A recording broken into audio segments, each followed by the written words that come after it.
بسم اللہ الرحمن الرحیم۔ رسول اللہ صلی اللہ علیہ وسلم سے اظہار محبت کے مختلف انداز۔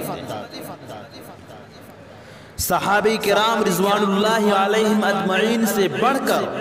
حضور صلی اللہ علیہ وسلم سے محبت کرنے والے روئے زمین پر آج تک نہ پیدا ہوئے اور نہ قیامت تک پیدا ہو سکتے ہیں۔ صحابہ کرام رضوان اللہ علیہم اجمعین کے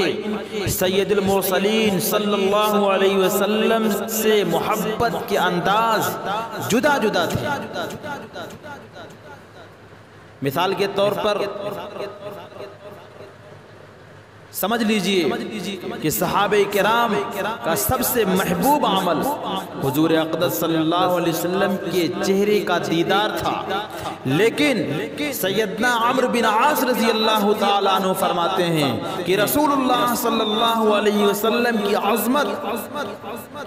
کی وجہ سے مجھے آپ کے چہرے کو دیکھنے کی ہمت نہ ہوتی اور میں آپ کو آنکھ بھر کر کبھی نہ دیکھ سکا۔ تمام صحابہ کی دلی خواہش اور تمنا تھی کہ ان کی نماز جنازہ رسول اللہ صلی اللہ علیہ وسلم پڑھائیں، لیکن صحابی رسول حضرت طلحہ رضی اللہ عنہ نے انتقال کے وقت وصیت فرمائی کہ اگر میں رات کے وقت انتقال کر جاؤں تو حضور کو خبر نہ کرنا اور مجھے خاموشی سے دفنا دینا، کہیں ایسا نہ ہو کہ آپ کو کوئی تکلیف پہنچ جائے۔ حضور صلی اللہ علیہ وسلم کی یاد میں تڑپنے اور آپ سے محبت کرنے والوں کو مدینہ منورہ پہنچ کر قرار آ جاتا ہے، مگر حضور صلی اللہ علیہ وسلم کی وصال کے بعد حضرت بلال حبشی رضی اللہ عنہ کو حضور صلی اللہ علیہ وسلم کی محبت اور یاد مدینہ منورہ میں رہنے نہ دیتی تھی۔ چنانچہ بلال رضی اللہ عنہ نے مدینہ کو خیر آباد کہا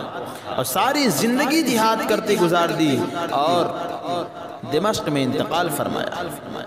رسول اللہ صلی اللہ علیہ وسلم سے محبت کے اظہار کا کوئی مخصوص طریقہ یا موسم نہیں، محبت کے اظہار کے طریقے ہمیشہ سے مختلف رہے ہیں۔ کوئی سیرت طیبہ پر سارا سال عمل کر کے تو کوئی دین کی خاطر جان و مال قربان کر کے محبت کا اظہار کرتا ہے،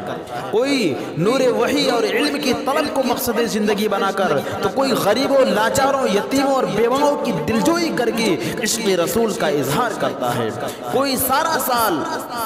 پیر و جمعرات کے روزے رکھ کر تو کوئی چہرے پر سنت رسول سجا کر محبت کا اظہار کرتا ہے، کوئی شرعی مسائل اور دینی کتب قلم بند کر کے تو کوئی شان رسالت میں کلام عقیدت لکھ کر محبت کا اظہار کرتا ہے،